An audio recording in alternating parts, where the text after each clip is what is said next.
tienne à toi et à toi seul. Parle à nos cœurs, glorifie ton Fils unique. Au nom de Jésus, nous avons ainsi prié. Amen. Alléluia. Est-ce que l'on peut acclamer le Seigneur? Acclame Jésus. Est-ce qu'on peut faire mieux que ça? Je disais, est-ce qu'on peut acclamer Jésus?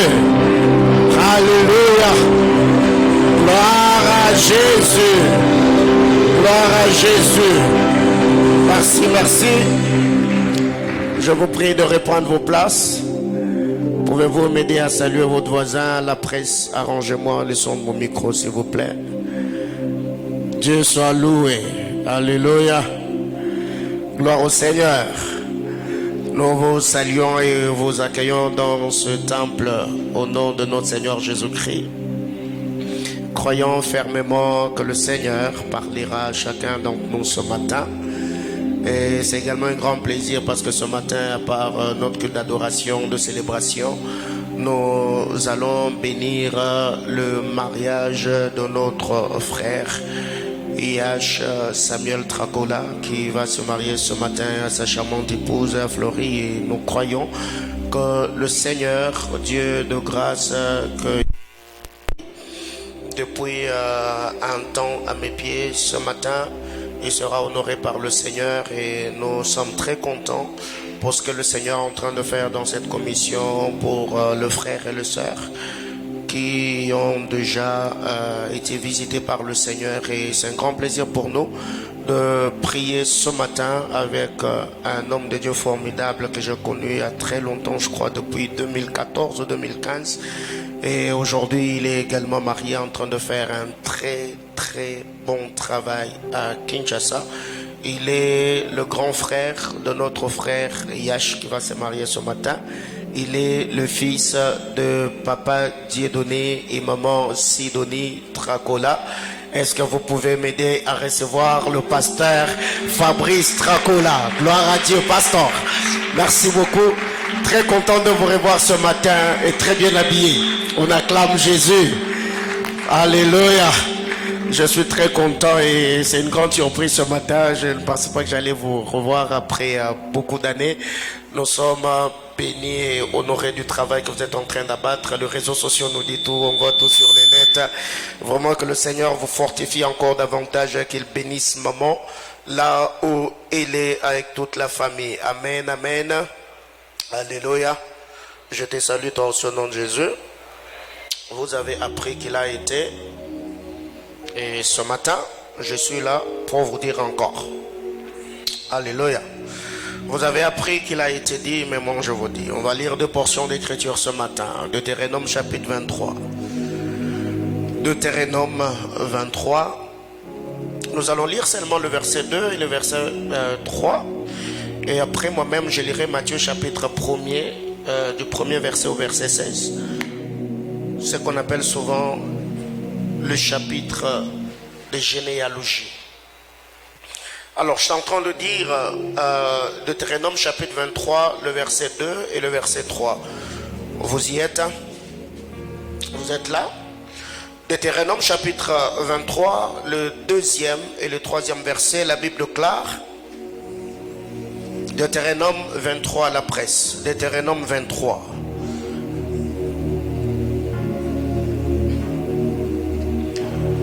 Ok, Deutéronome chapitre 23, le verset 2 et le verset 3. Lisons ensemble 1, 2, 3, go. Celui qui est issu d'une union illicite n'entrera point dans l'assemblée de l'Éternel. Même sa 10e génération n'entrera point dans l'assemblée de l'Éternel. Le verset suivant. L'Ammonite et les Moabites n'entreront point dans l'assemblée de l'Éternel, même à la 10e génération et à perpétuité. Donc il faut bien souligner le mot perpétuité. Je nous prie de reprendre nos places. Je vais lire Matthieu chapitre 1er. Matthieu chapitre 1er, du verset 1er au verset 16. La Bible clare, généalogie de Jésus-Christ, fils de David, fils d'Abraham. Abraham engendra Isaac, Isaac engendra Jacob, Jacob engendra Judas et ses frères. Judas engendra de Tamar, Pharez et Zara. Pharez engendra Esrom, Esrom engendra Aram, Aram engendra Aminadab, Aminadab engendra Nasson, Nasson engendra Salmon, Salmon engendra Boaz de Rahab, Boaz engendra Obed de Ruth, Obed engendra Isaïe, Isaïe engendra David, le roi David engendra Salomon de la femme d'Uri, Salomon engendra Roboam, Roboam engendra Abia, Abia engendra Asa, Asa engendra Josaphat, Josaphat engendra Joram, Joram engendra Osias, Osias engendra Joatam, Joatam engendra Achaz, Achaz engendra Ézéchias, Ézéchias engendra Manassé, Manassé engendra Amon, Amon engendra Josias, Josias engendra Jéconias et Jéconias et ses frères au temps de la déportation à Babylone. Après la déportation à Babylone, Jéconias engendra Salatiel, Salatiel engendra Zorobabel, Zorobabel engendra Abiud, Abiud engendra Eliakim, Eliakim engendra Azor, Azor engendra Sadok, Sadok engendra Achim, Achim engendra Eliud, Eliud engendra Éléazar, et Éléazar engendra Matan, Matan engendra Jacob, Jacob engendra Joseph, l'époux de Marie de laquelle est né Jésus qui est appelé Christ. On acclame la parole du Seigneur. Alléluia. Alors, vous avez appris qu'il a été dit, n'est-ce pas? Alors, ce matin, je suis là pour vous dire que quelqu'un me dise Amen. Bien-aimé dans le Seigneur, étant lecteur des Saintes Écritures, nous savons déjà très bien que chez les Sémites ou encore dans la culture juive, il est très rare que les femmes soient mentionnées ou nommées dans la généalogie. La culture juive, chez les Sémites, il est très rare que les noms de femmes figurent dans la généalogie. Ce qui fait que quand vous allez même dans la famille du père Jacob, quand on parle des enfants de Jacob, très généralement nous mettons l'emphase que sur les 12, n'est-ce pas? Nous parlons de 12 parce que c'était des hommes, et Dina, elle est mise en quarantaine, ce qui fait que même en Israël, il n'y a pas de tribu de Dina. Et quand vous lisez la parole de Dieu, même dans les livres de Nombre, il nous est raconté l'histoire des filles de Tselophthad. Leur père, en décidant, il n'avait pas laissé de garçons, il n'avait pas laissé des hommes. Et l'héritage, selon la loi mosaïque, ne pouvait pas revenir aux femmes. Donc c'est...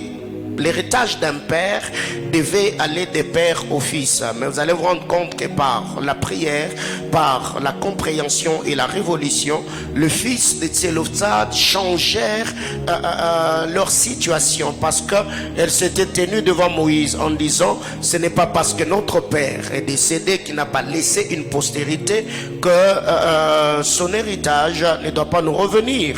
Et la Bible déclare: Moïse porta la chose dans la sainte et glorieuse présence de Dieu.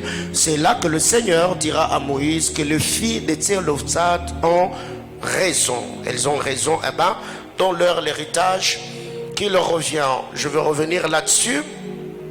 Mais ce qui fait que, en lisant même la parole du Seigneur au temps de notre bien-aimé Sauveur, cette histoire de la multiplication de pain et de poissons, nous connaissons très bien l'histoire, n'est-ce pas?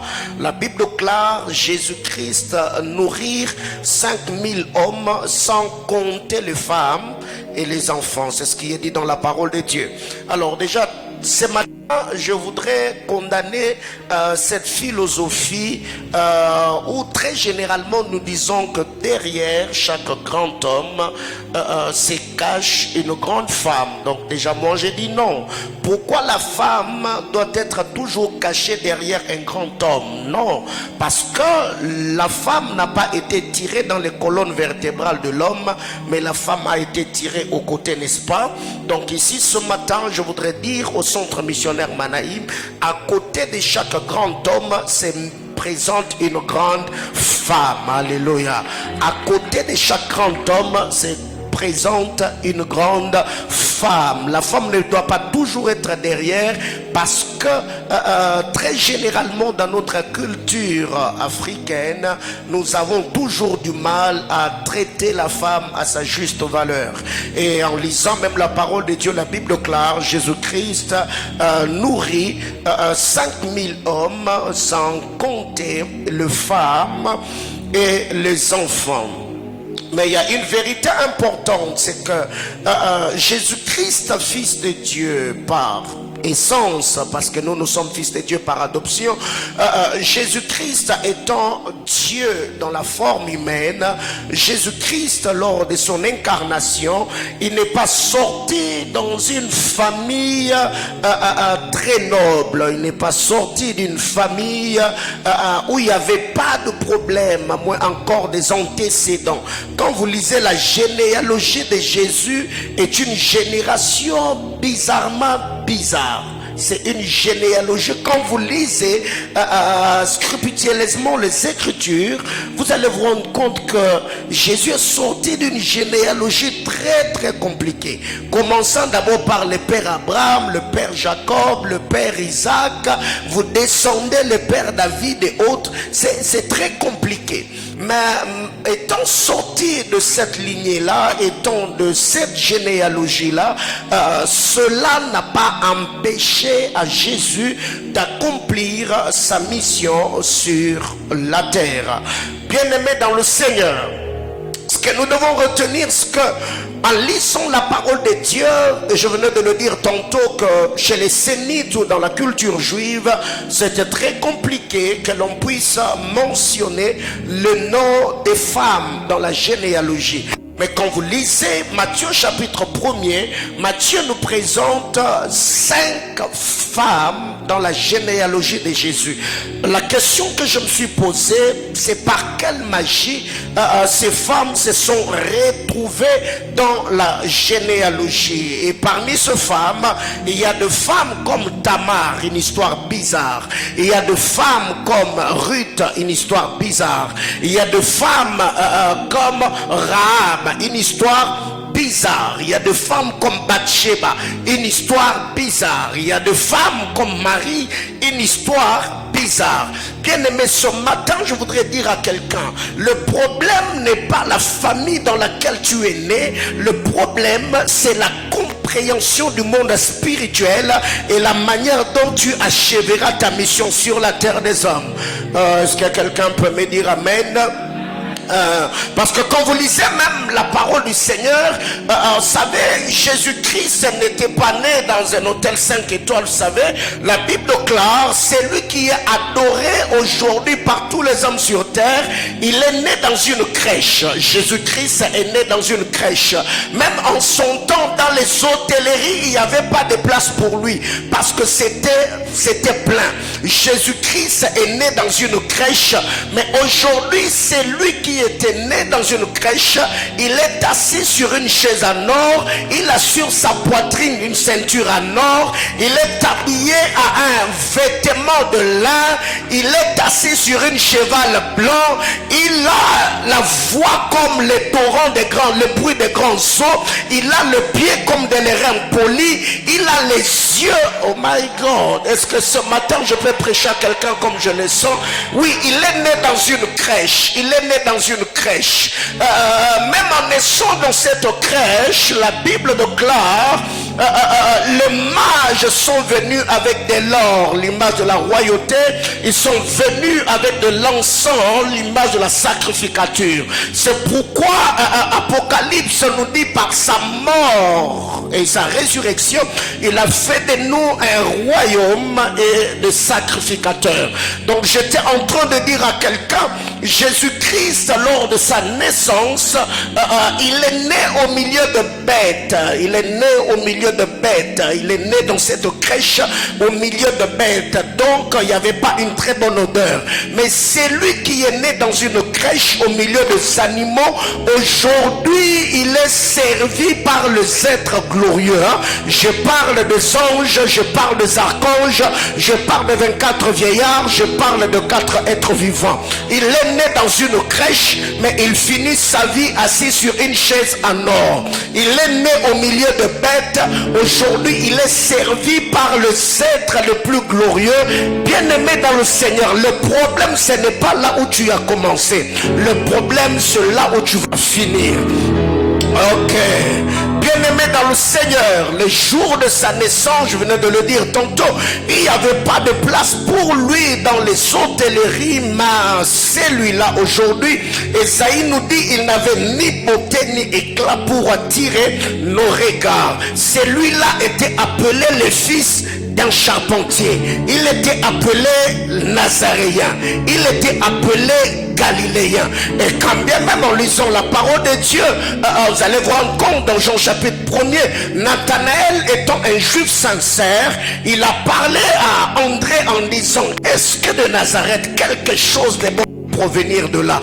Donc déjà toutes les conditions n'étaient pas réunies. Bien aimé, c'est très dramatique, ou encore c'est une tragédie de naître originaux et de mourir comme une photocopie. Ça, c'est ce que je refuse, parce que le Seigneur, en te créant, il t'a créé à son image, à sa ressemblance. C'est pourquoi le psalmiste nous dit, j'avais dit que vous êtes des dieux originaux, mais vous mourrez comme des princes, quelconque photocopie. Donc celui qui naît comme un roi et doit mourir comme un roi. Est-ce que je parle à quelqu'un? Bien-aimé dans le Seigneur, le problème, ce n'est pas là où nous naissons. Le problème, ce n'est pas encore là où nous commençons. Mais le problème, c'est le comment ou le où nous mourrons. Oui, le problème n'est pas de là où nous commençons ou encore où nous naissons. Mais le problème, c'est le comment ou le où nous mourrons. C'est que naître dans une famille pauvre, c'est pas ton problème. Mais mourir pauvre, c'est ta responsabilité. Naître sans rien n'est pas ton problème. Mais mourir sans rien, c'est ta responsabilité. Et ce matin, je viens t'interdire de quitter la terre des hommes de manière anonyme. Si tu étais venu anonymement, tu quitteras la terre des hommes en laissant derrière toi une histoire qui sera lue. Est-ce que je suis en train de parler à quelqu'un? Donc le Seigneur va le faire.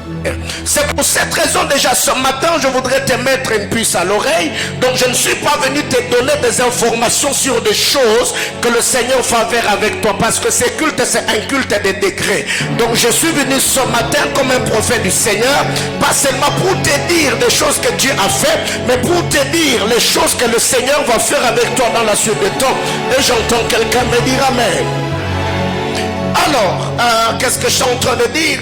Vous savez, le texte que nous avons lu de Deutéronome chapitre 23, le verset 3 et le verset 4, c'est au verset 4 qu'on a parlé de l'histoire. La Bible déclare, l'Ammonite et le Moabite n'entreront pas dans l'assemblée de l'Éternel, n'est-ce pas? L'Ammonite et les Moabites n'entreront pas dans l'assemblée de l'Éternel jusqu'à la 4e génération et à perpétuité. L'Ammonite et le Moabite n'entreront point dans l'assemblée de l'Éternel jusqu'à la 10e génération et à perpétuité.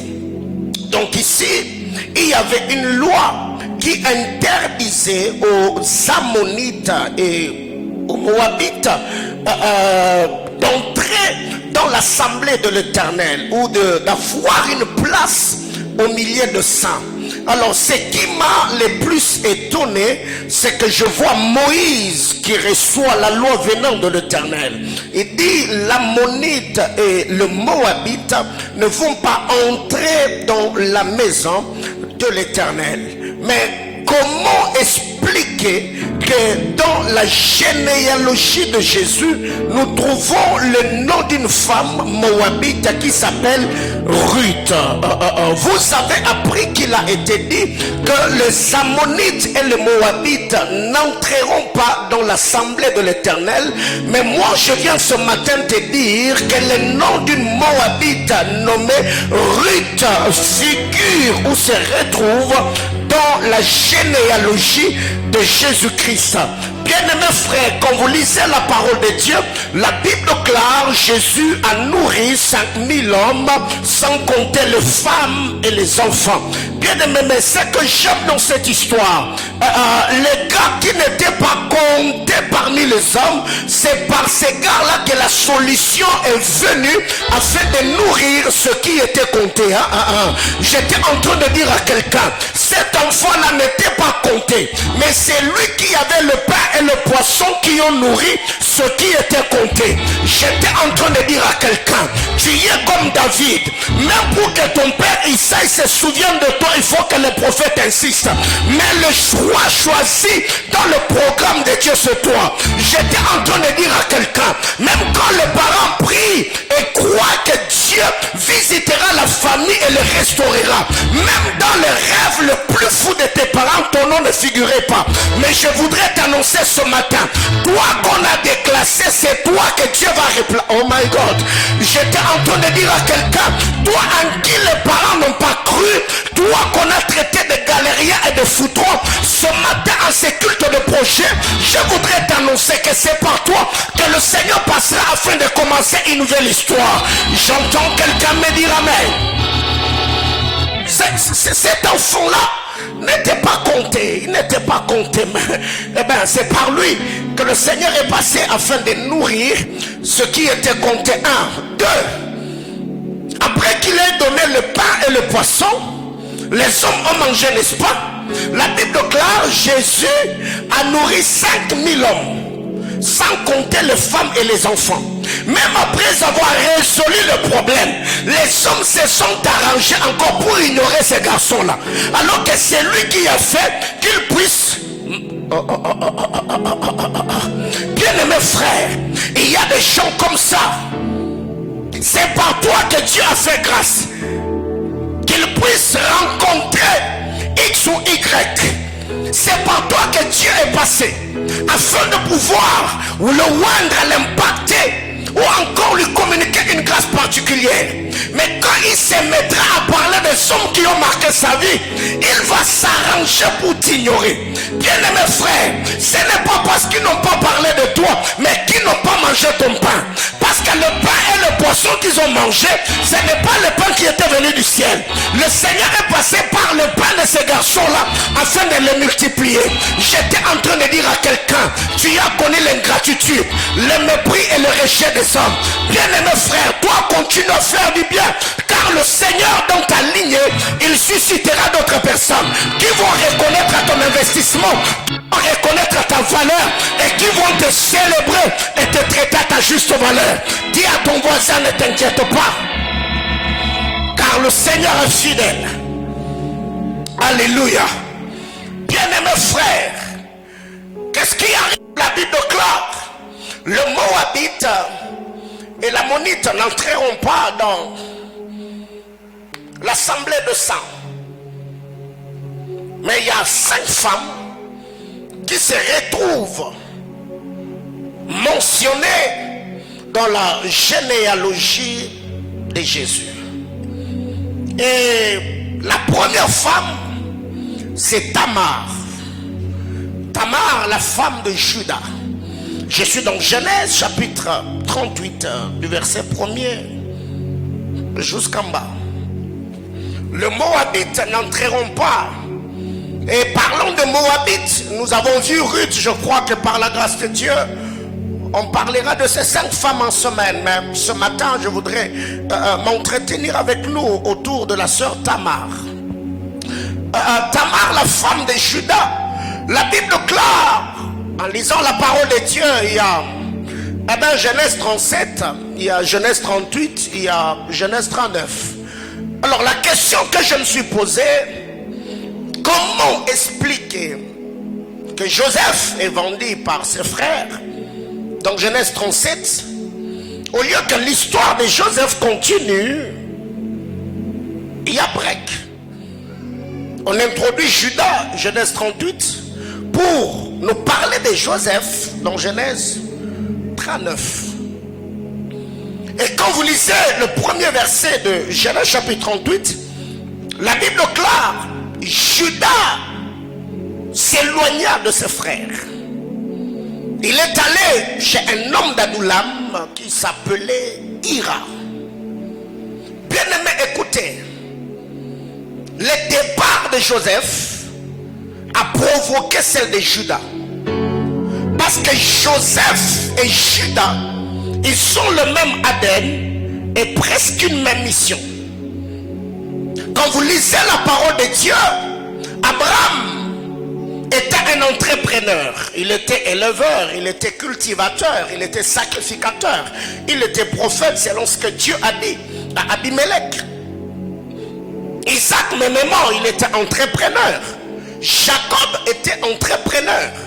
Il n'y a jamais eu de ministre ou encore de gouverneur dans la lignée d'Abraham. Donc, Joseph est le premier politicien qui est sorti de cette famille. Alors la Bible déclare, Joseph est vendu par ce frère dans Genèse 38 et 37. Et Genèse 38, la Bible déclare, Judas s'éloigna de ses frères. Parce que le départ de Joseph a provoqué ou entraîna le départ de Judas. Bien-aimés frères, il y a des choses ou des hommes que l'on ne doit pas perdre dans la vie. Parce que le départ de ces gens-là entraînera d'autres départs. C'est Joseph qui maintenait Judas au milieu de ses frères. Le départ de Joseph a entraîné le départ de Judas. Bien-aimé, il y a certaines choses. Récemment, l'apôtre Gabriel Sanga nous dit que toute crise spirituelle entraînera toujours d'autres crises. Crise matérielle, crise financière, crise relationnelle, crise sentimentale.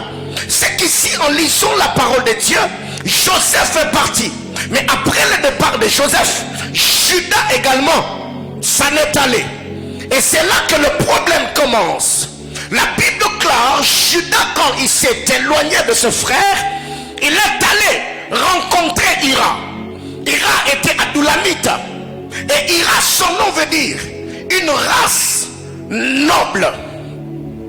Et chez Ira, Judas a vu une fille qui était la fille d'un homme qu'on appelait Choix. Choix, son nom veut dire richesse. En lisant la parole de Dieu, quand Judas quitte, il va rencontrer Ira, la race des hommes nobles. Quand Judas quitte, il va épouser une femme dont le père s'appelait Choix. Choix qui veut seulement dire richesse. Mais avec la fille de Choix, Judas a eu 3 fils. Le premier, on l'a appelé Er. Le deuxième, on l'a appelé Onan. Le troisième, on l'a appelé Shelah. Er veut dire veillant, ou encore celui qui veille, ou encore le gardien. Il y a Onan. Onan, son nom veut dire vigoureux. Après Onan, il y a Shelah. Shelah, son nom veut dire requête. Son nom veut dire pétition ou encore prière. Alors il y a une vérité, c'est que après avoir eu ces 3 enfants, la femme de Judas a perdu la vie. Er a pris pour femme Tamar. Er est allé avec Tamar. La Bible déclare qu'il était méchant devant Dieu. Dieu l'a tué. Après la mort de Er, la Bible déclare la loi du Lévira. C'est quoi la loi du Lévira? C'est que quand un homme meurt et qu'il n'a pas laissé une postérité, son frère peut prendre la femme pour susciter une postérité à son frère. C'est là que Judas a appelé Onan le vigoureux, son deuxième fils, en disant ton frère, le veillant, la sentinelle est décédé. Il n'a pas laissé une postérité. Alors toi, prends la femme de ton frère. La Bible déclare, Onan était un homme méchant parce qu'il savait que les enfants qu'il allait avoir avec Tamar n'allaient pas lui appartenir. Et au moment où il devait donner sa sémence, il mettait sa sémence par terre. Et cela déplut à l'Éternel, qui tua Onan, le vigoureux. Il est également parti. Et quand Judas regarde dans sa gibecière ou dans sa carquois, il est resté qu'avec un seul fils qui s'appelait requête, qui s'appelait prière, qui s'appelait pétition. Et c'est là que Judas va parler avec Tamar. Il dira ceci à Tamar: Sheila est encore tout petit. Rentre, va dans la maison de ton père. Quand Sheila grandira, eh ben, je vais te le donner comme mari. Tamar est parti. À un moment donné, Tamar a appris que Sheila avait grandi et Judas ne l'avait pas donné. La Bible déclare, elle n'a pas seulement reçu ça comme information. Elle a appris que Judas était en train de monter pour tondre ses brebis. La Bible déclare, elle enleva ses habits de veuve. Elle cacha son visage, elle s'est parfuma comme une prostituée et s'assit sur la route. Et Judas passait par là. Quand Judas regarde Tamar, il a dragué Tamar en disant: permets-moi d'aller avec toi.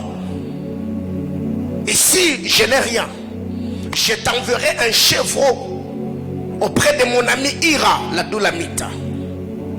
La Bible déclare, Tamar a dit non, mais tu dois me laisser de gage parce que tu ne peux pas partir avec moi sans rien me laisser. Et Judas a posé la question à Tamar: que veux-tu que je te donne? Il a dit: tu me donnes ton bâton, tu me donnes ton cachet et tu me donnes ton cordon. Judas a dit: ok, pas de problème, prends le cachet, prends le bâton, prends le cordon. Judas est allé avec Tamar, il est parti. La question que je me suis posée: Judas a vécu avec sa belle-fille Tamar dans sa maison. Tamar n'a pas seulement vécu avec Onan, Tamar a vécu avec Er. Ça sous-entendait que même le timbre vocal de Tamar pouvait être maîtrisé ou connu par Judas.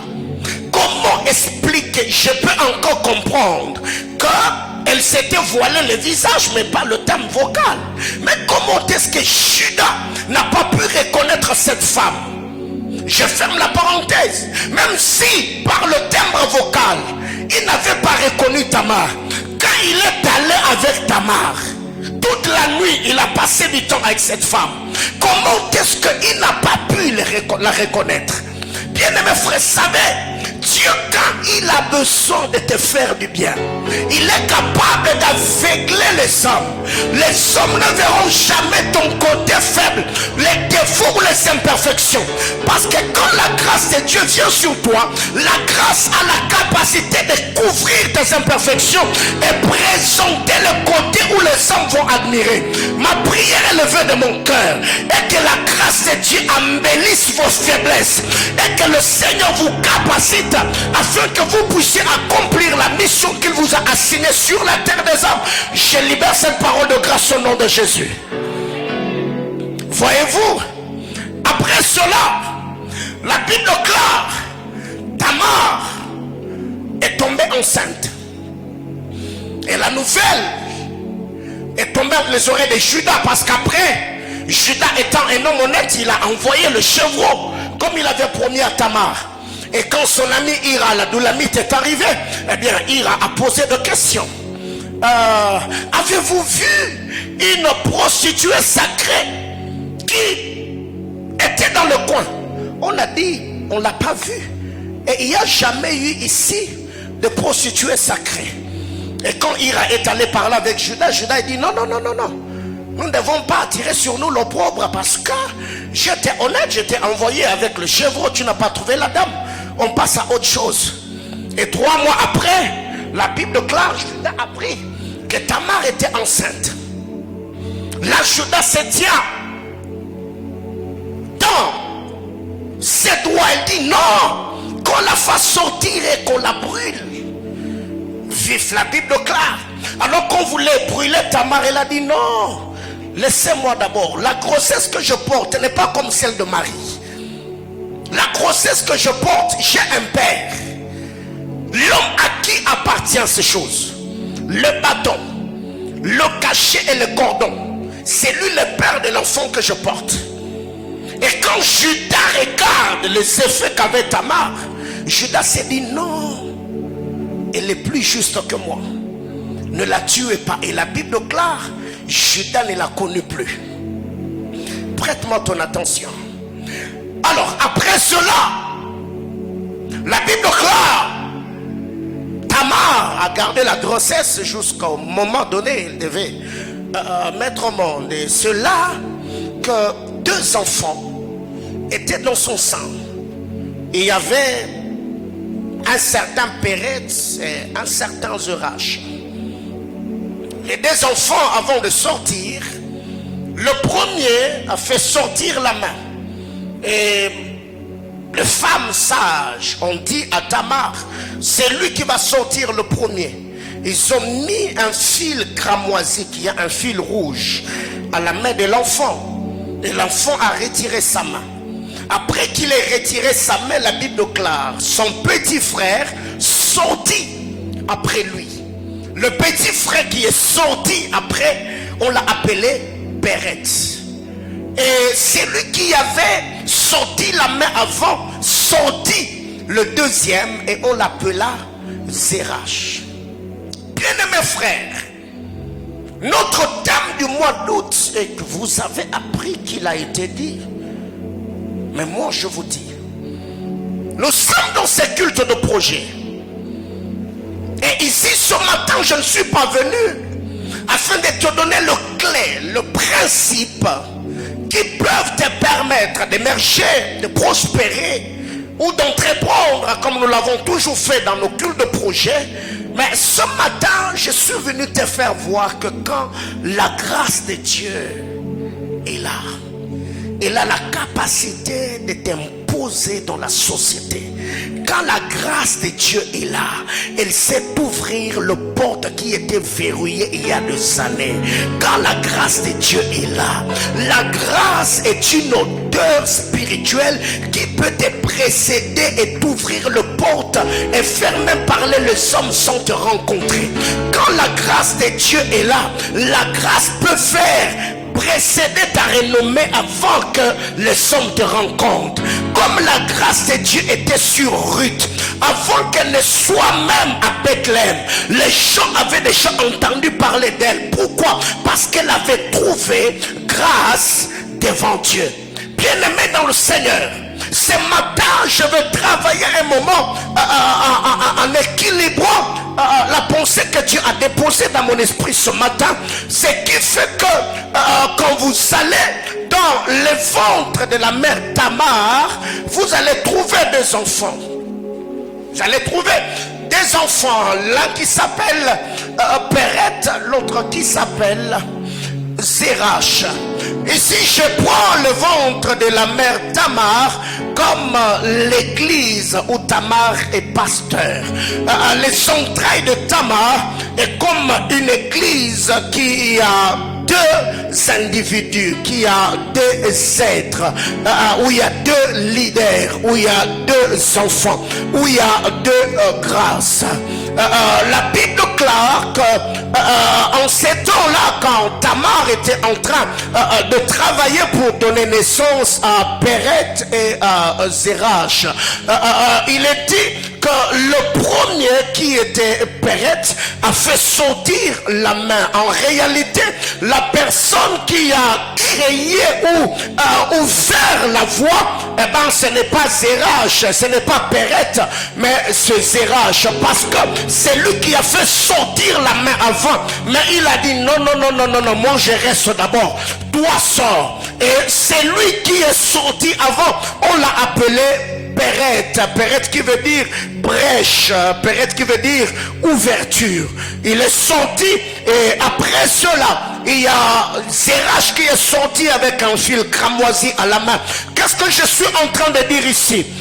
Les entrailles de la mère Tamar ou l'église du pasteur Tamar, c'est une église où ceux qui y ont la position, ils peuvent accepter d'être en retrait afin d'exposer les autres. C'est une église où les grâces ne se combattent pas. C'est une église où les dons ne se rivalisent pas. C'est une église où les gens ne se bloquent pas. C'est une église où les gens ne se font pas de coups bas. C'est une église où les gens ne se calomnient pas. C'est une famille où quand celui qui est riche, sa richesse va couvrir la pauvreté de ceux qui sont pauvres. C'est une église où quelqu'un, quand Dieu l'élève, il ne voudra pas être le seul qui est élevé. Il va travailler afin de faire monter avec les autres. C'est pour cette raison, en lisant la parole de Dieu dans Ephésiens chapitre 4, la Bible déclare: étant monté au ciel, il a émené de captifs. Celui qui est monté, il n'est pas monté seul. Il a émené de captifs. C'est en les amenant dans les hauteurs qu'il a changé leur vie. Et la Bible déclare: ceux qui sont montés comme captifs, on les a relâchés comme des dons. Étant monté, il a émené de captifs et il a fait des dons aux hommes. Ils sont montés comme captifs. Dieu, dans la loi des auteurs, il les a travaillés afin de faire des dons. Bien-aimés frères, il est grand temps que nous puissions comprendre que quand Dieu nous bénit, quand Dieu nous élève, il ne nous élève pas pour nous-mêmes. Le Seigneur nous bénit pour que nous devenions des sources de bénédiction pour les autres. Ce qui fait que c'était Zérach qui devait sortir. Il a dit: non, non, je ne te bloque pas. Moi, je suis déjà connu. Moi, je suis berger. Moi, je suis prédicateur. Mais toi, tu as une grâce montante. Je t'expose. Je parle en bien de toi. Je célèbre ta grâce. Bien-aimés frères, nous devons être des Congolais différents. Nous devons être des Africains différents. Nous devons être des pasteurs différents. Nous devons être des frères différents. Pourquoi? Parce que aussi longtemps que nous allons nous combattre, aussi longtemps que nous serons en train de nous détruire, l'Afrique ne va pas se développer. Le Congo ne va pas se développer. L'église de notre nation ne va pas se développer. Pourquoi il y a des empoisonnements? Parce que je veux avoir ce que l'autre a. Pourquoi il y a des coups bas? Parce que je veux être comme l'autre, alors que chacun a sa grâce, chacun a son nom. Et nous l'avons toujours dit que le Dieu que nous prions, il est le Dieu des uns et des autres, n'est-ce pas? Donc,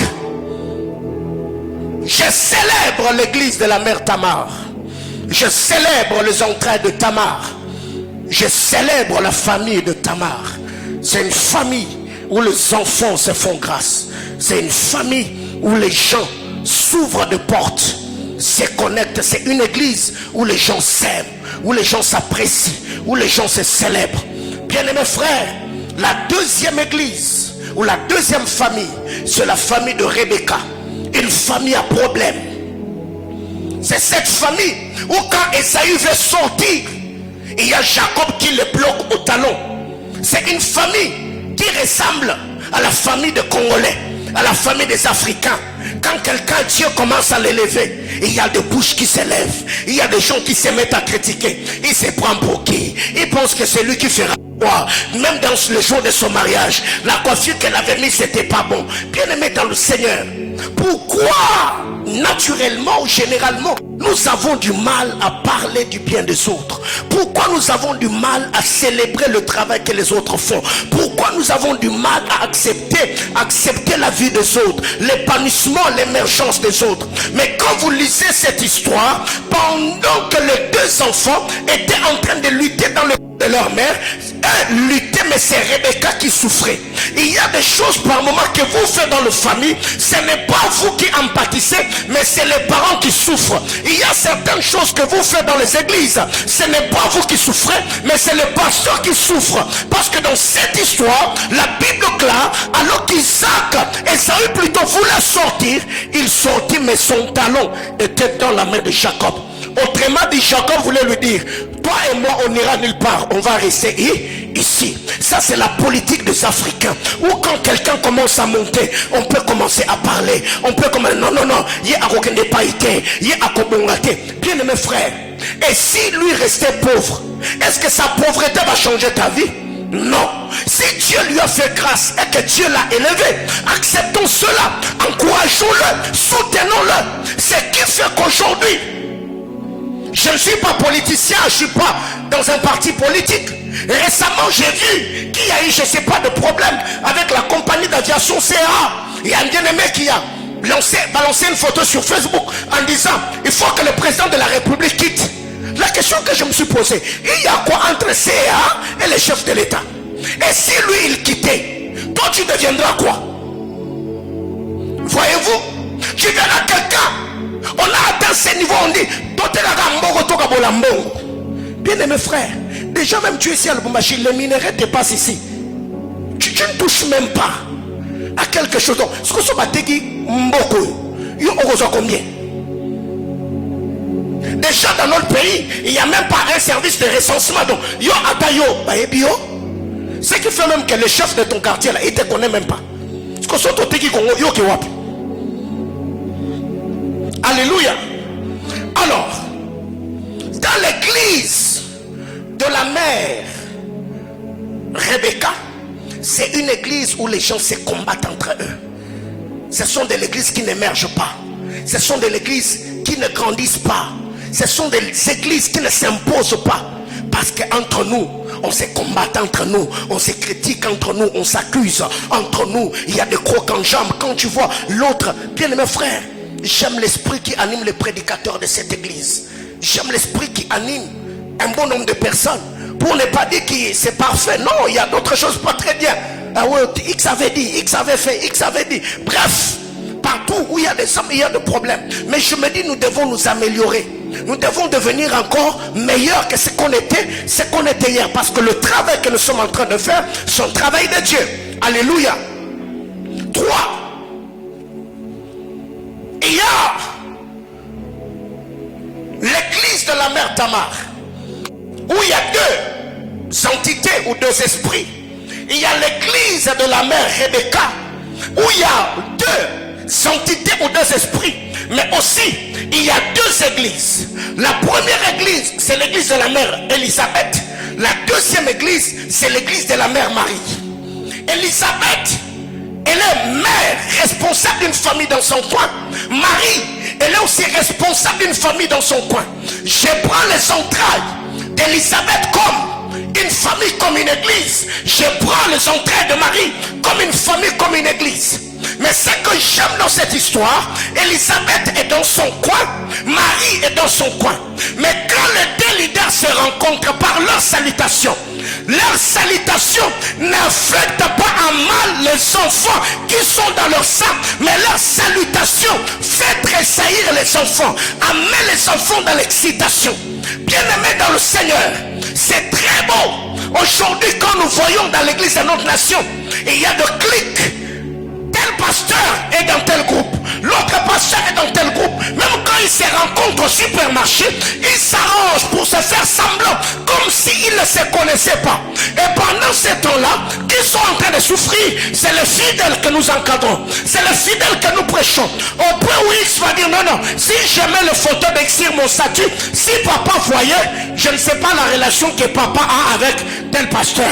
Ah, je vis de problèmes, ça va me bloquer. Et il y a même des familles comme ça, où les enfants de tante Hélène avec les enfants de l'oncle Georges, ils ne peuvent pas se côtoyer parce qu'entre les parents il y a des problèmes. Mais ce que j'aime, la Bible déclare, quand Marie rencontre Élisabeth, la Bible déclare, quand Élisabeth entend la salutation de Marie, l'enfant qui était dans son sein, Jean-Baptiste a fait quoi? L'enfant tressaillit. Quand Jean-Baptiste a tressailli, Élisabeth reçoit l'onction prophétique et prophétise sur Marie et sur son enfant. Bien-aimés frères, La reconnaissance de grâce peut activer les dons spirituels sur l'autre et il peut t'annoncer des choses qui doivent arriver. Pourquoi? Parce que j'ai accepté, parce que j'ai reconnu, parce que je l'ai rendu visite. Eh bien, les choses que Élisabeth a dit, Gabriel ne l'avait pas dites. Donc, il a fallu que Marie se déplace vers Élisabeth. Il a fallu que Marie salue Élisabeth pour que Jean-Baptiste qui dormait soit réveillé et qu'Élisabeth qui n'avait jamais prophétisé devienne prophétesse et annonce à Marie les choses qui devaient arriver. Bien-aimés frères, il est grand temps que nous puissions comprendre qu'est-ce que Dieu attend de nous, qu'est-ce que Dieu veut et où l'église est en train de partir. Oh là là, je sens que mon message prend une autre direction. Bon, eh bien, je reste dans le culte de projet. Alors, qu'est-ce qui arrive? C'est comme cela que nous devons comprendre le mouvement de Dieu. Elle s'est levée, elle est allée rendre visite à Élisabeth. Elle salue Élisabeth. Élisabeth dit: waouh, quelle grâce de recevoir la mère de mon sauveur. Bien-aimés frères, quelle est la dernière fois que vous vous êtes rendu visite en famille? Quelle est la dernière fois que vous vous êtes appelé, pas pour demander, non, pour juste avoir la nouvelle de l'autre? Bien-aimés frères, nous devons être des chrétiens différents. Alléluia. Bien-aimés frères, alors, quatrième église, c'est l'église du sacrificateur Anne. Il n'était pas seulement sacrificateur, mais il était souverain sacrificateur. Dans cette église, il y a deux choses. L'église du sacrificateur Anne. Je suis dans Jean chapitre 18. Bon, le verset 25 et le verset 27 seulement. Jean 18, le verset 25 et le verset 27. Dans l'église du souverain sacrificateur Anne, Pierre s'est retrouvé dans cette église-là comme par hasard. Quand Pierre se retrouve dans l'église du sacrificateur Anne, Pierre a trouvé que dans cette église, il y avait deux choses. Dans l'église du sacrificateur Anne, il y avait un feu ou un brasier qui réchauffait ceux qui avaient froid. Mais des deux, dans cette église-là aussi, il y avait un coq qui a chanté pour amener Pierre à la repentance. Il s'est fait que quand Pierre arrive, la première des choses avec laquelle Pierre était en contact, ce n'était pas d'abord le chant du coq. La première des choses qui est entrée en contact avec Pierre, c'était le brasier qui réchauffait. C'est ainsi qu'en lisant le verset 25, la Bible clame, Simon Pierre était là et s'est chauffé. On lui dit: toi aussi, n'es-tu pas de ses disciples? Il les nia et dit: je ne le suis point. Bien-aimés frères, la première des choses que Pierre a rencontré dans l'église du pasteur Caïphe, le souverain sacrificateur, il a rencontré le feu. Le feu l'a réchauffé. Le feu était en train de le chauffer. Qu'est-ce que je suis en train de dire? C'est un moment où quand tu arrives à l'église, à peine arrivé, tu peux recevoir une prophétie, un message de foi, un message de consolation, une onction particulière qui tombe sur toi. Et quand tu reçois cela, tu entres à l'excitation. Oh my God, cette église est beau, cette église est structurée. Oui, ça, c'est le brasier qui nous chauffe. Mais il y a un moment, si on reste là, il y a le preuve qui est arrivé. C'est là où Pierre s'est chauffé, que quelqu'un le regarde et dit: non, toi aussi, tu es l'un de ses disciples. C'est là que le prédicateur coq s'élève. Quand Pierre a nié, la Bible déclare: le coq chanta. Bien-aimés frères, si le coq ne chante pas, les larmes ne couleront pas des yeux de Pierre. Si le coq ne chante pas, Pierre ne versera pas le larme et Pierre ne se repentira pas. Ce qui fait que dans cette commission ou dans cette juridiction, nous sommes accompagnés par ces deux choses. Et il y a le brasier qui chauffe les gens, les messages de foi, les messages d'encouragement, mais aussi il y a le chant du coq qui peut amener les hommes à la repentance, le message de sanctification, la parole de la consécration, la parole de la pureté. Bien aimé, ma prière est levée dans mon cœur, que dans cette communauté, dans cette juridiction, que Dieu nous suscite des prédicateurs brassiers qui peuvent chauffer les gens, qui peuvent interpréter les Écritures de manière prophétique, mais qu'on ait aussi des coqs qui peuvent chanter pour nous dire: vous êtes sur la mauvaise voie, rentrez sur la voie du Seigneur. J'entends quelqu'un me dire amen. Ça, c'est les deux choses que l'on peut trouver dans l'église du sacrificateur Caïphe. Même quand vous allez dans l'église de Sinaï, il y a également deux choses. Il y a un buisson qui chauffe, mais il y a aussi une voix qui sort dans le buisson qui peut sanctifier le cœur de Moïse le lépreux. La Bible déclare, je suis dans Exode chapitre 3, quand Moïse s'est tenu à la montagne d'Horeb, la montagne de Sinaï, la Bible déclare, il fut un buisson.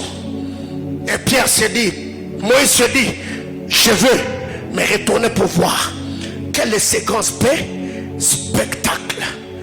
Et c'est là, en se retournant, que le buisson n'a pas seulement donné le feu, le buisson a fait entendre une voix. Car le feu attire l'attention du prophète, mais la voix sanctifie le cœur du prophète. Le buisson attire l'attention du prophète, mais la voix qui sort du buisson révèle l'état du cœur du prophète.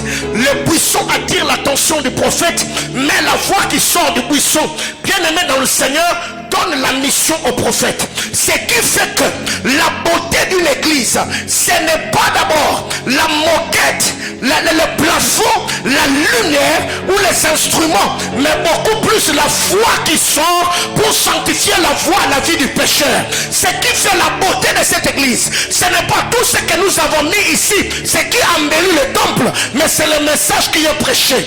Parce qu'aussi longtemps que le buisson donnait le feu, 6 mois plus tôt, Moïse était lépreux, Moïse était pécheur, Moïse n'avait toujours le sandal au pied. Mais c'est quand la voix est sortie du buisson que la voix a dit à Moïse: ôte le sandal, abandonne, laisse, parce que Dieu a une mission avec toi. Bien aimé dans le Seigneur, ces deux choses, ce sont des choses que le Seigneur fait pour le racheter. Et quand vous allez en Israël, il y avait deux types de cantiques. Premièrement, je suis dans Matthieu chapitre 11. 1. Il y a ce qu'on appelle le complainte. 2. Il y a ce qu'on appelle le flûte. C'est que Jésus dit: nous vous avons chanté des complaintes, vous n'avez pas pleuré. Nous vous avons joué de la flûte, vous n'avez pas dansé. Deux messages, deux chanteurs et deux cantiques. Premier chant, c'est le complainte. La complainte, c'est le chant qui fait pleurer. C'est un message de la repentance. C'est un message qui nous conscientise. Un message qui nous fait, nous met devant un fait accompli et nous ramène à la raison. Mais aussi, il n'y a pas que des complaintes, il y a aussi les joueurs de flûte. Un message de foi, un message d'encouragement qui fait danser et nous amène dans la célébration et dans l'exaltation. Bien-aimés frères, si ces deux choses ne sont pas réunies, là, il n'y aura pas la lumière pour le peuple. Dans Ésaïe chapitre 8, la Bible déclare à la loi et au témoignage: si on ne parle pas ainsi, il n'y aura pas de l'aurore pour eux. Mais qu'est-ce qui arrive aujourd'hui? Nous sommes plus joueurs de flûte, mais nous avons peu de chanteurs de complaintes. Et je crois que le Seigneur, par sa grâce, il nous soutiendra par sa main puissante agissante. N'est-ce pas? Quand vous lisez Ruth chapitre 4, le verset 12, la Bible déclare: Léa et Rachel, toutes deux, ont bâti la maison d'Israël. Pour que la maison d'Israël soit bâtie, il faut que Léa et Rachel soient femmes de Jacob. Et quand vous lisez Ephésiens 2 chapitre 20, la Bible déclare: l'église du Seigneur ont été bâties bâti par deux onctions et par deux ministres, le prophète et les apôtres. De la même manière que la maison d'Israël a été bâtie par Léa et Rachel, c'est ainsi que les deux onctions ou les deux cèdres ou les deux esprits ont bâti l'église du Seigneur, les apôtres et le prophète. Bien-aimés frères, au commencement, il n'en était pas ainsi. Au commencement, Dieu voulait que l'homme soit dans une parfaite communion avec Dieu. Si au commencement il n'en était pas ainsi, c'est ce qui a fait que vous puissiez apprendre qu'il a été dit. Mais quand le Seigneur arrive, il nous met devant un fait accompli. Il nous présente les choses qu'il veut que nous puissions faire et comment nous devons le faire. Ce qui fait que quand vous allez dans la vie de Joseph, Dieu lui a donné des enfants. Nous connaissons l'histoire. Il y a Manassé et Ephraïm. Quand Joseph reçoit les deux enfants, il regarde Manassé et dit: l'Éternel m'a fait oublier. Quand il regarde Ephraïm, il dira ceci: l'Éternel m'a rendu fécond. Ça, c'est la philosophie de Joseph. C'est qu'avant que Dieu ne lui rende fécond, Dieu va d'abord commencer ou a commencé à le faire ou oublier. Mais quand Jacob arrive, il a renversé l'ordre en voulant bénir les deux enfants. Ok, il me reste 15 minutes. Maestro, prêche avec moi.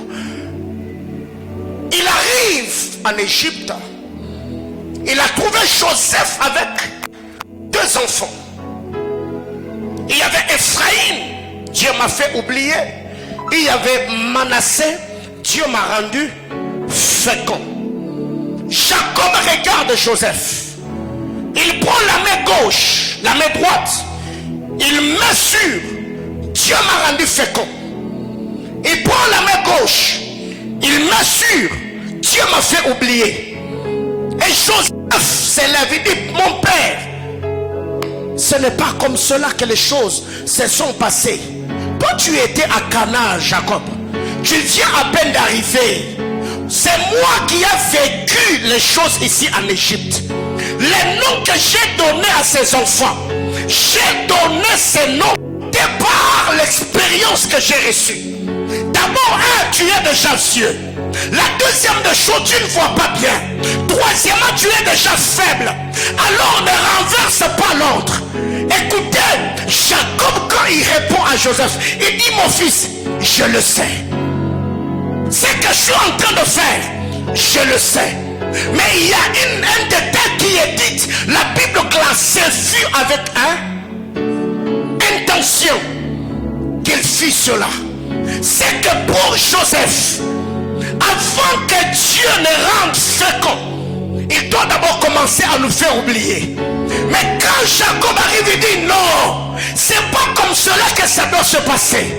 Dieu va te rendre d'abord fécond. Et c'est la fécondité qui te fera oublier. Oh mon Dieu, oh mon Dieu. Oh God. Alors, il y a quoi? La Bible clare, quand Jacob arrive, il a reçu les deux enfants.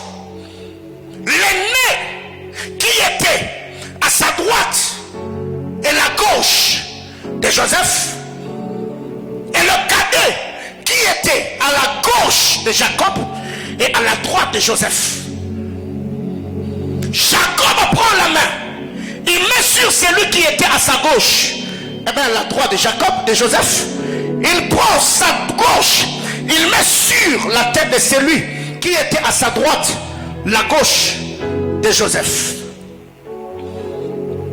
Jacob voulait nous dire: Ephraïm et Manassé ne doivent pas vivre ce que Joseph a vécu.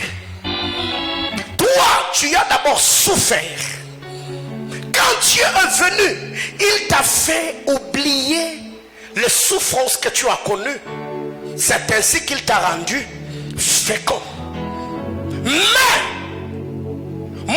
quand je viens instaurer ou instituer un autre système. C'est que Dieu va d'abord rendre fécond. Et c'est la bénédiction que Dieu va donner qui vont faire oublier. Bien-aimés frères, il y a des gens ce matin, tu y as travaillé, tu t'es donné, tu t'es sacrifié, tu t'es boumonné, tu te rends compte que tout ce que tu as fait jusqu'ici, rien n'a marché. Tu es allé d'échec en échec, de répétition en répétition. Les choses sont devenues monotones, les choses sont devenues répétitives, les choses sont devenues cycliques. Et quand tu regardes les efforts que tu fournis et les résultats que tu as, tu es au bas de l'échelle. Eh bien, je voulais te dire une chose. Le Dieu d'alliance, en cette saison, le Seigneur, il ne va pas d'abord te faire oublier pour te bénir. Non, non, non, non, non. C'est la bénédiction de l'Éternel qui te fera oublier. Tu y as travaillé, tu t'es lamenté. C'est pour cette raison que le psalmiste me dit, ceux qui versaient le larmes pendant qu'ils portaient la sémence, ils célèbrent, ils exaltent, ils chantent des cris de joie pendant qu'ils portent leur gerbe. J'étais en train de dire à quelqu'un, de la même manière, une femme qui est dans la salle technique, en train de s'étendre de douleur, elle pleure, elle gémit, mais quand elle reçoit le bébé, du coup toutes les souffrances sont effacées dans la mémoire. J'étais en train de dire à quelqu'un, tu y as jeûné, tu y as prié, tu t'es lamenté, tu t'es poumonné, à la montagne tu es parti, au désert tu es parti, tu t'es roulé par terre, dans le jeûne et dans la prière. Ma prière devant le trône de Dieu est que le Seigneur n'est pas seulement un coq qui va chanter pour te présenter des imperfections, mais qu'il te donne également un brasier qui va te réchauffer. J'étais en train de dire à quelqu'un, tu es comme une Élisabeth, il y a un Jean-Baptiste, il y a des talents, il y a des potentiels, il y a des habiletés que Dieu a mis en toi. Ma prière devant le trône de Dieu est que le Dieu d'alliance mette sur ton chemin des maris qui sont porteurs de la grâce de Dieu, qui peuvent venir par une salutation et faire à ce que les talents et les capacités soient dans... Aïe, aïe, aïe, aïe, aïe, aïe. Bien-aimés frères, ce matin, dans cette maison d'alliance, je lève ma main et je demande au Seigneur que Dieu fasse ce que ton nom entre dans la généalogie des hommes et des femmes que Dieu a bénis. Seigneur, en ce siècle, en plein 21e siècle, ces siècles ne se clôtureront pas sans que je puisse avoir la capacité de m'imposer parmi ceux de ma génération. Ma prière devant le trône de Dieu est que le Seigneur Dieu de grâce puisse te donner des choses qui vont te démarquer, qui vont te propulser, qui vont t'imposer, même là où tu as été rejeté, abandonné, méprisé des hommes. Le Dieu d'alliance essuiera tes larmes, le Dieu d'alliance te consolera. J'étais en train de bénir quelqu'un en ce culte de projet. La grâce et la faveur de Dieu viendra sur ta vie. Dieu te fera du bien et t'honorera de la plus belle de manière.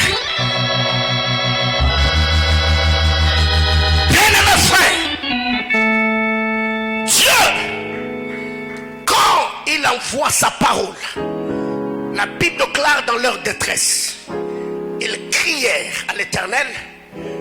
L'Éternel fait quoi? Il envoya sa parole. Tout ce que Jacob a fait, il le faisait avec intention.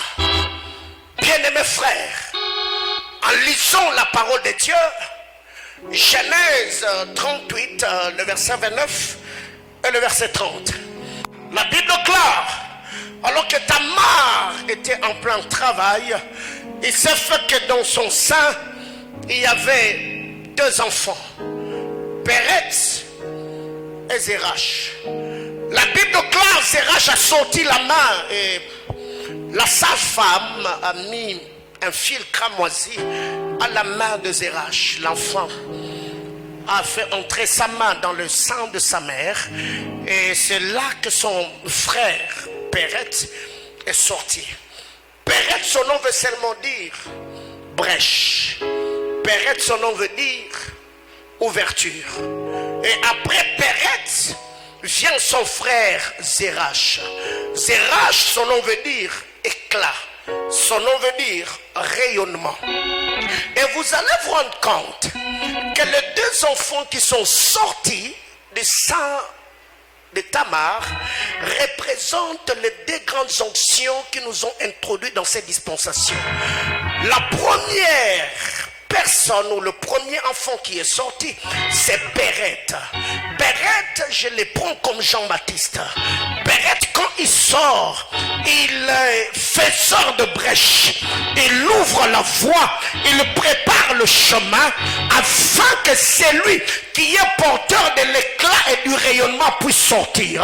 J'étais en train de dire à quelqu'un, mais quand Jean-Baptiste parle, il dit celui qui vient après moi, il m'a précédé. Autrement dit, celui qui vient après moi était sorti avant moi. Celui qui vient après moi, il était avant moi. Ce qui fait que Zérach, l'éclat ou le rayonnement, il est celui qui a fait sortir la main avant que Péret ne sorte.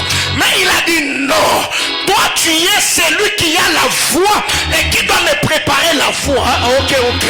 J'étais en train de dire à quelqu'un, Jean-Baptiste, quand il a reçu les envoyés, on lui a posé la question, parle-nous de toi, qui es-tu?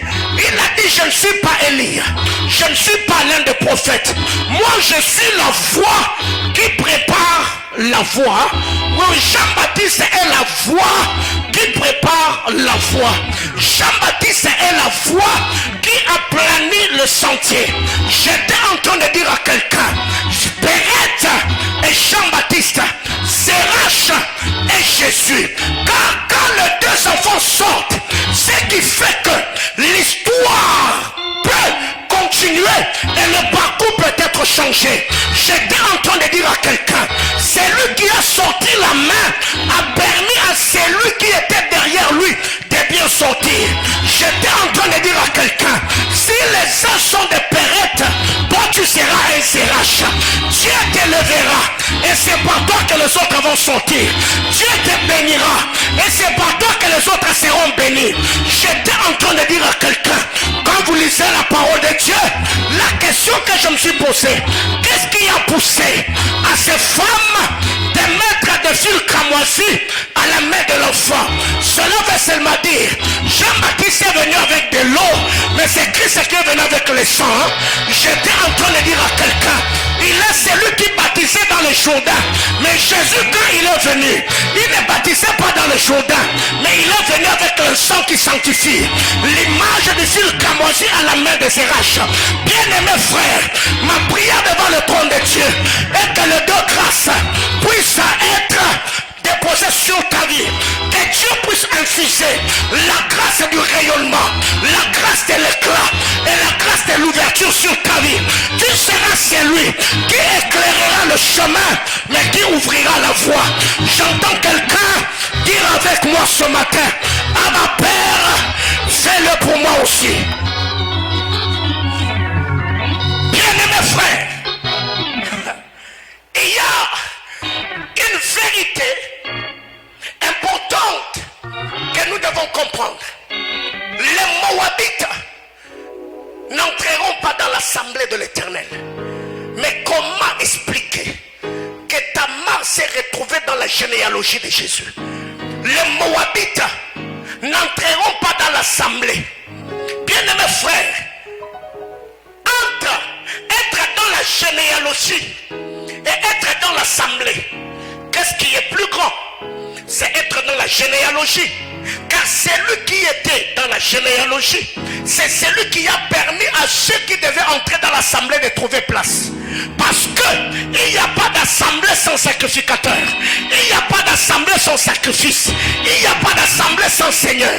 Donc Jésus-Christ est le tout en un qui permet que le racheté se tienne devant le trône de Dieu.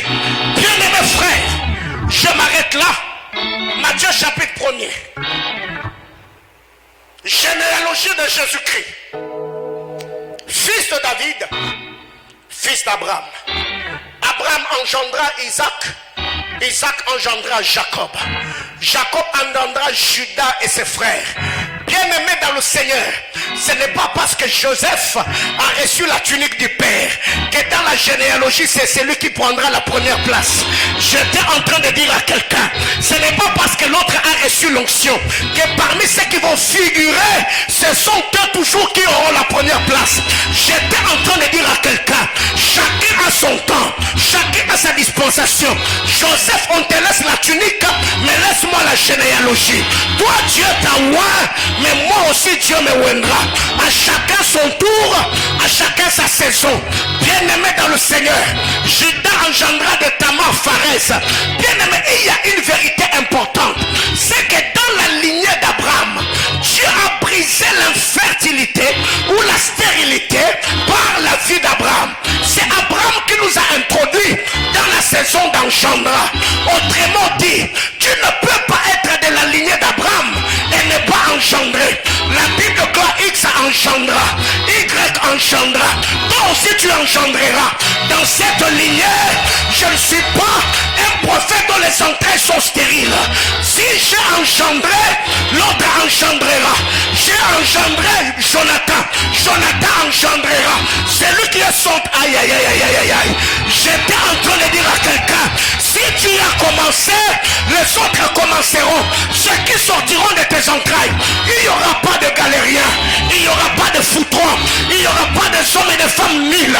Le Seigneur, par la grâce qui repose sur toi, on ira d'engendrer à engendrer. Je disais d'engendrer à engendrer. Le Seigneur fera grâce. Si toi tu as commencé, tes fils vont emboîter tes pas. Personne ne va s'égarer. La Bible déclare, Abraham paya la dîme, Lévi paya avec lui.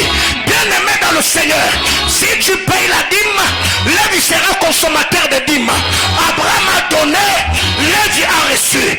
J'étais en train de dire à quelqu'un, tes sacrifices, tes larmes, Dieu les met dans le compte de tes enfants. Aucun de tes enfants ne touchera au fétiche. Aucun de tes enfants n'entrera dans l'occultisme. Aucun de tes enfants ne finira sa vie dans la honte. Parce que toi, tu es serviteur du Très-Haut. Parce que toi, tu es sacrificateur du Tout-Puissant. Du haut de cet autel, je demande à Dieu, si Jacob avait posé ses mains avec intention, Dieu n'est pas bête. Si Dieu t'a créé femme avec une poitrine, c'est avec intention pour que tu puisses te marier et que tu puisses allaiter. Du haut de cet autel, je demande à Dieu que tous ceux qui ont problème, des soins de maternité, que Dieu vous honore et vous donne des enfants. La Bible déclare, c'est vu avec intention. Si Dieu t'a créé homme, c'est avec intention. La Bible déclare, l'Éternel dit, il n'est pas bon que l'homme soit seul. Toi qui as besoin de te marier, mais tu n'as pas d'enfant, c'est avec intention que Dieu t'a donné les yeux pour que tu voies. C'est avec intention que Dieu t'a donné les oreilles pour que tu entendes. C'est avec intention que Dieu t'a donné les pieds pour que tu marches. C'est avec intention qu'il t'a donné les mains pour que tu touches. Je prie et demande à Dieu que tous tes organes de sens, qu'aucune d'entre elles ne puisse chômer. J'étais en train de dire à quelqu'un, que tes organes de sens, que l'odorat fasse le travail, que le toucher fasse le travail, que lui fasse le travail et qu'il fasse le...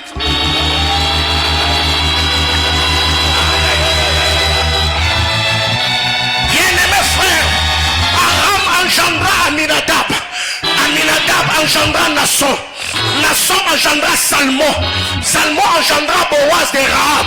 Rahab a une mauvaise femme, mais elle a aussi engendré. Rahab engendra Boaz et Obed de Ruth. Obed engendra Isaïe. Isaïe engendra David. Mais la suite, on n'a pas parlé de David comme David.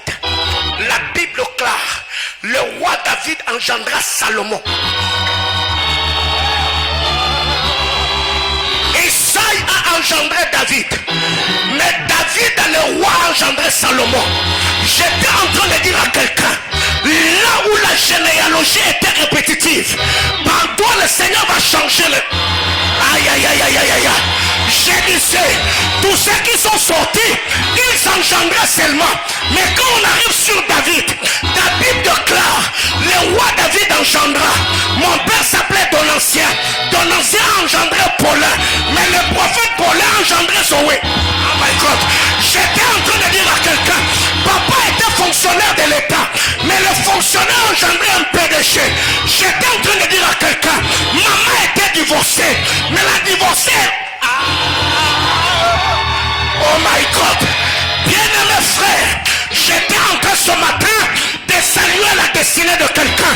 Si l'ange dans Luc chapitre 1er entrant chez Marie, il a dit, je te salue Marie, toi à qui une grâce a été faite. Si la salutation d'un ange qui veut dire malak, malak qui veut dire envoyé, si la salutation d'un envoyé pouvait féconder une femme du haut de cet hôtel, je salue tes finances, je salue ton travail, je salue tes entreprises, je salue ton business, je salue ton ministère, je salue ton onction. Patrice, je te salue. Toi à qui une grâce a été faite.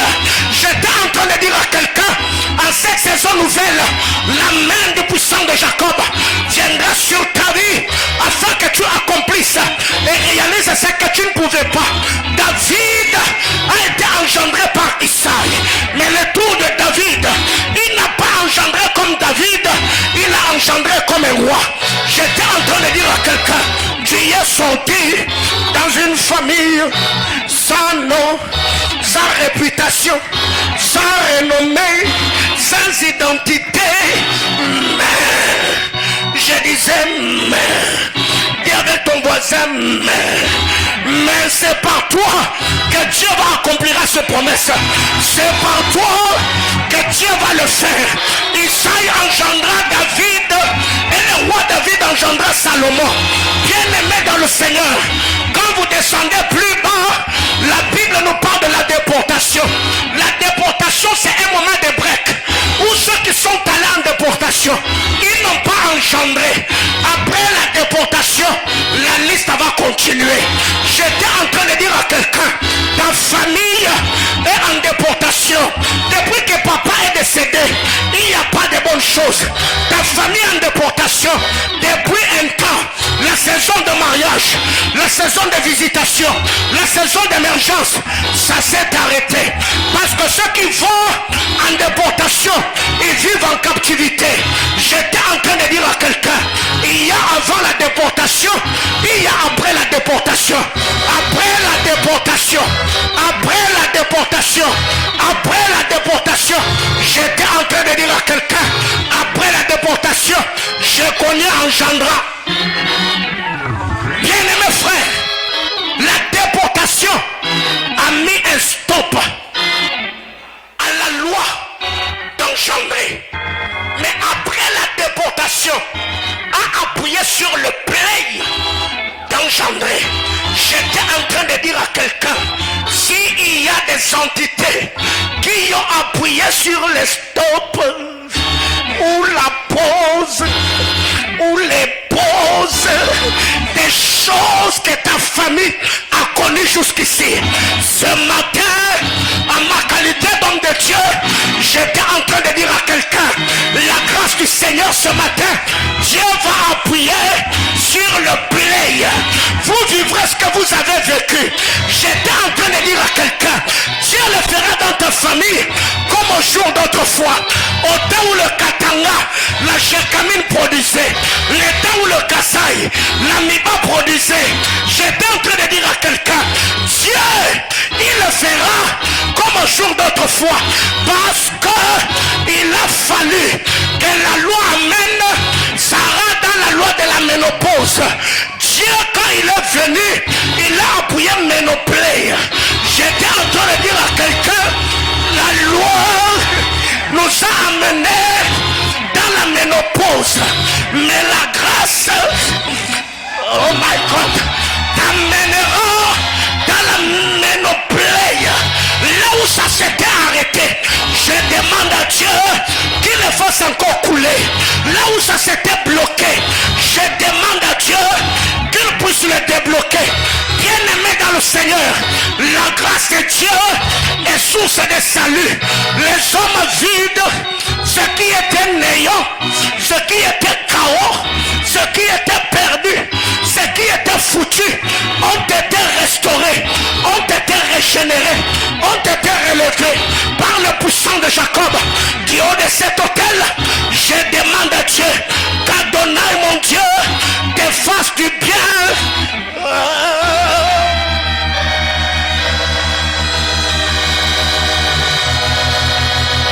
Dis à ton voisin, ce qui m'arrive, c'est avec intention. Dieu a permis que Lazare puisse mourir et que ses sœurs disent, il y a depuis déjà 4 jours qu'il est dans le tombeau et d'ailleurs il sent déjà.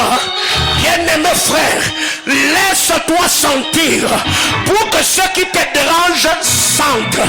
Je disais à quelqu'un, toi qui as senti, Dieu fera aussi sentir tes enfants. Si Dieu a senti, tu feras sentir tes ennemis. Bien-aimé dans le Seigneur, il y a une vérité. Presse, donnez-moi Deutéronome 33, le verset 7. En lisant la parole de Dieu, Genèse chapitre 38, le verset 1er, la Bible déclare, Judas s'éloigna de ses frères, mais Moïse, l'homme de Dieu, quand il arrive dans Deutéronome chapitre 33, presse, aidez-moi s'il vous plaît, Deutéronome 33, le verset 7, la Bible déclare, voici sur Judas ce qu'il dit, écoute, ô Éternel, la voix de Paulin et ramène vers son peuple, ramène-le, que ses mains soient puissantes et que tu lui sois en aide contre ses ennemis. Judas est parti dans Genèse 38, le verset 1er. Judas n'est jamais rentré parce qu'il n'y avait pas d'intercesseur, parce qu'il n'y avait pas de prophète. Quand Moïse arrive, il regarde, il dit j'ai tout vu, mais Judas n'est pas là. Moïse s'élève et dit oh Éternel, ramène Judas. Je suis en train de voir dans la vie d'un frère, tu y as fini tes études avec beaucoup de difficultés, mais quand on regarde, le travail n'est pas là. Du haut de la chair, j'ai dit oh Éternel, ramène le travail. J'étais en train de voir une femme qui a mis au monde et la maternité a bloqué, et en faisant le constat, j'ai dit oh Éternel, ramène ce qu'on a perdu. Je voudrais parler à quelqu'un, les dons spirituels, l'onction de l'esprit, la compréhension des Écritures, la vie de prière, la crainte de Dieu, les opportunités, tu les as perdues. Même le mariage est en train de battre l'aile. Les relations que tu entreprends, ça n'aboutit jamais. Comme un intercesseur, je prie et déclare, ô Éternel, ramène Judas. Judas qui est parti ne partira pas pour des bons. Il est grand temps que Judas revienne. Judas, son nom veut dire louange à l'Éternel. Depuis un temps, tu es seulement dans la dimension de l'intercession, mais la célébration t'a fui. J'étais en train de dire à quelqu'un, de la même manière que tu as intercédé, Dieu t'amènera dans l'autre facette de Judas. Car Judas est un intercesseur chantre. La Bible déclare, Judas est un jeune lion. Quand il plie les genoux, la prière ou l'intercession, qui le fera lever? Judas n'est pas seulement celui qui chante, qui prie, mais il est aussi celui qui chante. Ma prière devant le trône de Dieu, que Dieu après tes prières, que Dieu après tes intercessions, que Dieu après tes sacrifices, qu'il t'amène dans une saison de célébration, dans une saison d'exaltation. J'entends qu'elle me dit,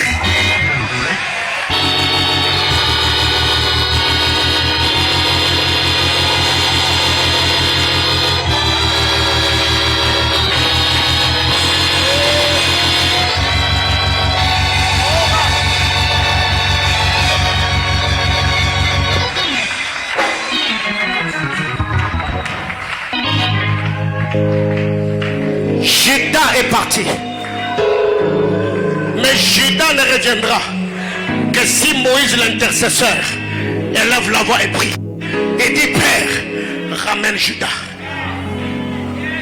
Ramène Judas. Que les mains de Judas soient puissantes et que tu le fortifies devant ses ennemis. Tala, Nzamba comme soit inébranlable, invincible, imbattable, imperturbable. Nzamba o solidifier vie na yo. Nzamba o vandisa yo. Nzamba o kamwiso. Nzamba o salango. Et le bon voisin na yo. Yedise naza imperturbable.